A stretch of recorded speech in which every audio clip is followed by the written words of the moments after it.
Meus amigos, mais um tópico aqui dos conhecimentos pedagógicos, você que vai fazer o concurso, você que está se preparando para fazer o concurso com foco, com determinação, e nós, na certeza aqui da sua aprovação, sempre acreditamos em você, porque você está no melhor site de aulas online do Brasil, ok? Então aqui, hoje nós vamos falar sobre processo didático-pedagógico de ensinar e aprender. Como são esses processos didáticos que nós temos hoje, contemporaneamente, de ensinar e aprender? Será que são os mesmos de antigamente? Será que o processo didático-pedagógico é o mesmo que acontecia nos tempos anteriores? Lá na década de 70 do século passado, na década de 40, na década de 30, como que eram os processos? Tá? Então nós temos que aqui fazer um breve relato sobre como se deu a história da educação. Então, na Idade Média, nós tínhamos um sistema baseado no teocentrismo.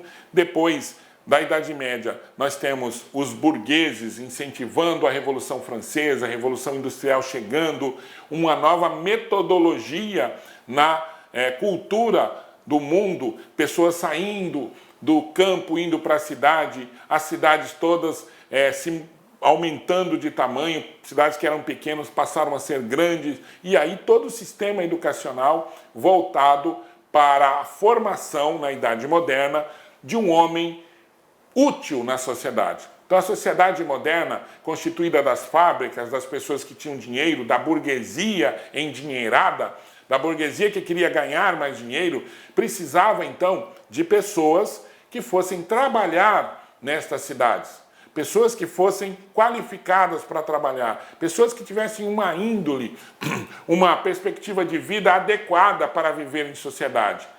Quem foi o responsável, quem era o responsável nesta perspectiva em formar esse cidadão? A escola. Então a escola, ela é um elemento dentro da cadeia produtiva ou dentro de um estado funcional, dentro de uma organização social funcional. E eu estou dizendo aí, quando eu falo funcional, eu me remeto a um autor chamado Émile Durkheim.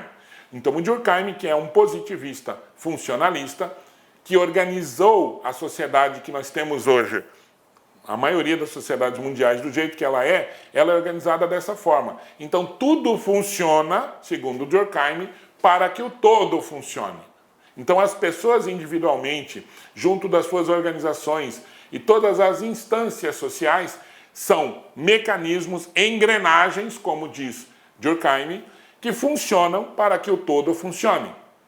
E a escola representa um momento dentro dessa organização funcionalista, né? Não estou dizendo que eu concorde, nem quero que você concorde, eu quero que você veja que é assim, infelizmente ou felizmente, não sei qual a sua concepção sociológica de educação ou da sociedade, enfim.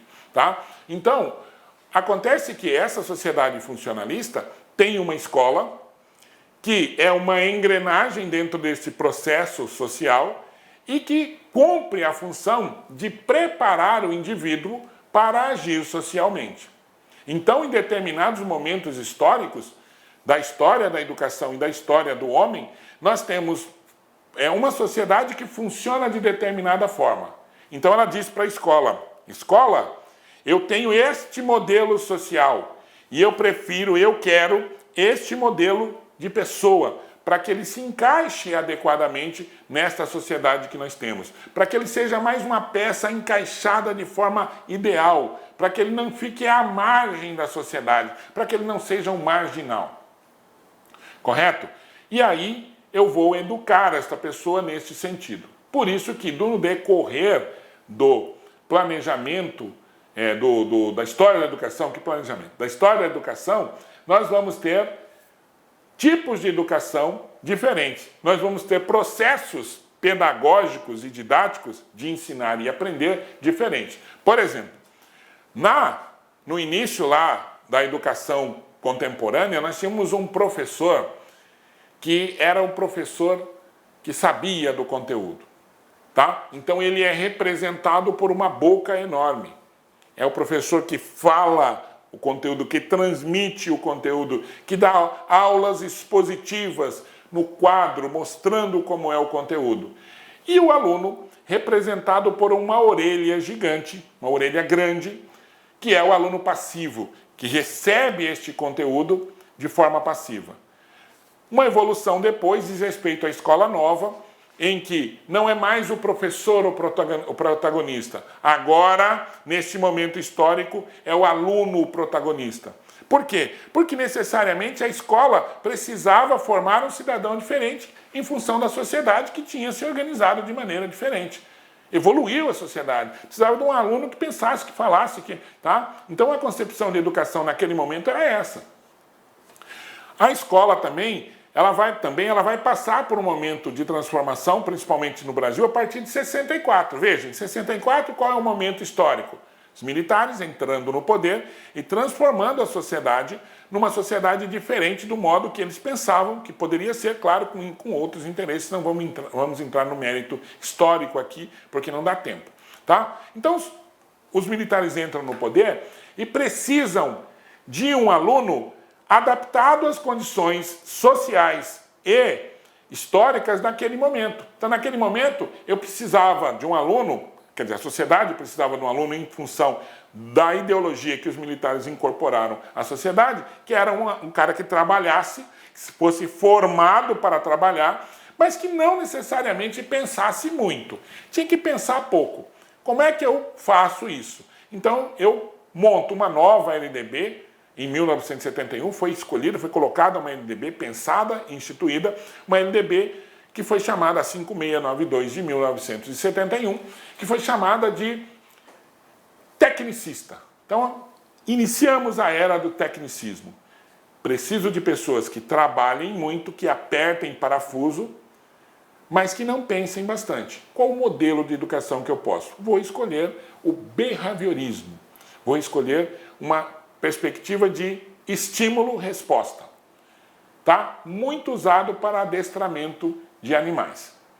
O Skinner fazia muito, que é o pensador dessa perspectiva, um dos, né? Ele fazia muito experimento com animais. Então, tem um experimento do Skinner que é o seguinte: uma placa desce, eu tenho um pombo, e eu estou segurando na cabecinha do pombo. Desce uma placa dizendo bique. Aí eu vou falar para o pombo, ô pombo, bica, ele vai entender? Não vai entender. Então o que eu faço? Eu pego a cabecinha do pombo e pum, faço ele bicar na marra. Dou um alimento para ele e coloco ele para ficar 3 dias sem comer. Depois de 3 dias eu faço o mesmo processo. Desce a placa, bique, eu faço ele bicar na marra, e faço esse procedimento várias vezes. Vai chegar um momento que eu coloco o pombo, a placa vai descer bique. O que ele vai fazer? Ele vai lembrar de como foi feito, vai lembrar que depois que bica, ele vai cair um alimento, então ele vai fazer esse processo de maneira mecânica. Tá? Então ele bica, desce o alimento, ele come o alimento e vai para a sua casinha. Certo? Então a educação era feita mais ou menos disso. E vocês devem lembrar, eu sempre dou esse exemplo porque passei por isso. Aqueles questionários, tá? Tem professor que ainda dá questionário hoje? Tem ou não? Tem. Do mesmo jeitinho. Então, olha só. O professor passava 20 questões, 100 questões, 40 questões, um número de questões. Dessas 100, ele dizia, olha, vou escolher 10 desta para cair na prova. Vai cair na prova.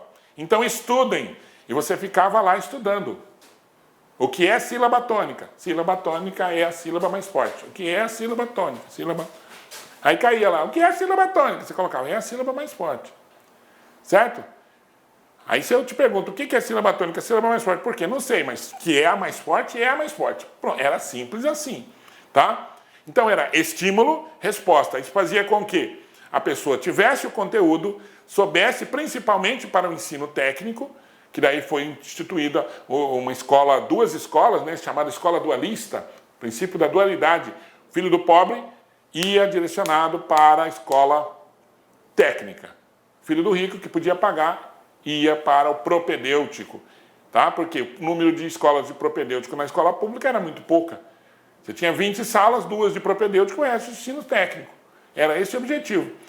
Agora, se ia na escola particular, era tudo propedêutico. O propedêutico ensinava história, geografia e tal. E o ensino técnico não tinha essas matérias, era a parte técnica e acabou. Então, com o objetivo claro de formar o indivíduo para o trabalho e pensar pouco, certo? Agora, por que tudo isso? Isso porque era o objetivo social. A sociedade era organizada dessa forma. E eu tenho que lembrar novamente que nessa perspectiva a escola tem um aluno que é formado para agir socialmente.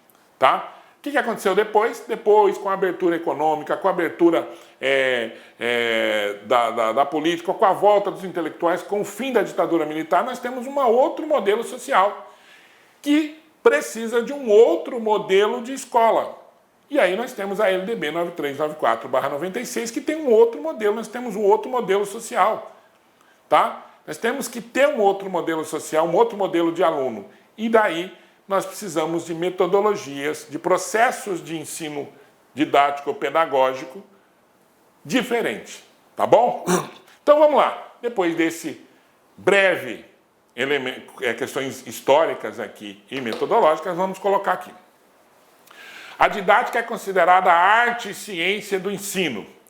Veja, didática, arte e ciência do ensino. Ela não objetiva apenas conhecer por conhecer, mas procura aplicar seus princípios com a finalidade de desenvolver no indivíduo as habilidades cognitivas para torná-los críticos e reflexivos. Perspectiva didática de hoje, porque na década de 70 não era assim. Didática era para ensinar para o trabalho. Ponto. Tá? O trabalho do professor, docente, é a parte integral do processo educativo, em que os indivíduos são preparados para viver em sociedade. O educando deve formar alunos que sejam cidadãos ativos, reflexivos, críticos e participativos na sociedade em que vive. Essa é a cara do ensino hoje. Crítico, reflexivo. Então eu não posso dizer que o sujeito é aquele que pratica ação, mesmo porque não é o sujeito que pratica ação, tá? Não é, depois nas aulas de língua portuguesa vocês vão ver que não é, tá? Então eu tenho que saber o que é ação. Como é que o sujeito pode praticar ação se ação eu sei que pressupõe movimento? E nem sempre o sujeito pratica ação. Às vezes o sujeito sofre ação, né? Então se eu digo que o Joãozinho quebrou a porta, o Joãozinho é o sujeito, ele praticou sim o fato de quebrar a porta. Mas se eu digo que a porta foi quebrada pelo Joãozinho, a porta agora que é o sujeito, não praticou a ação de ser quebrada. Não é isso? Então, eu posso dizer que o sujeito é aquele que pratica a ação? Não, eu tenho que falar isso para o meu aluno tem que refletir sobre isso. Ele tem que ter um processo crítico sobre isso para poder desenvolver as suas atividades. Porque é esse cidadão que eu quero formar. Eu não quero mais formar um cidadão que não pense. Eu quero formar um cidadão que tome decisão. Porque as empresas hoje, as instituições de trabalho, elas necessitam de pessoas que tomem decisão, que sejam rápidos, que sejam reflexivos, tá? Que tenham processos de reflexão que vão torná-las pessoas que vão resolver problemas, tá? E não pedir para alguém que resolva os problemas por elas, tá? Eu tenho que ter pessoas com princípios empreendedores, que coloquem em práticas as suas ideias, tá? Bom, a condição do trabalho de ensino requer uma clara e segura compreensão do processo de aprendizagem, que é isso que nós vamos trabalhar aqui. Olá, meus amigos, minhas amigas, sou o professor Luiz Antônio de Carvalho, com muita satisfação, muito orgulho, estou aqui para lhe apresentar a nossa isolada de conhecimentos pedagógicos aqui da La Concurso, né? Antes de mais nada, eu peço licença, você estava assistindo no vídeo aí, ou do professor Bodão, ou da professora Márcia Gil, mas esse vídeo, nós temos a intenção de ser apenas um vídeo demonstrativo, para você conhecer a qualidade dos nossos professores. Esse vídeo representa apenas 20% da videoaula, da aula inteira. Quer assistir o restante? Então clique aqui embaixo que você tem um link, esse link vai direcionar você aí lá para o nosso site, uma isolada de conhecimentos pedagógicos total, né?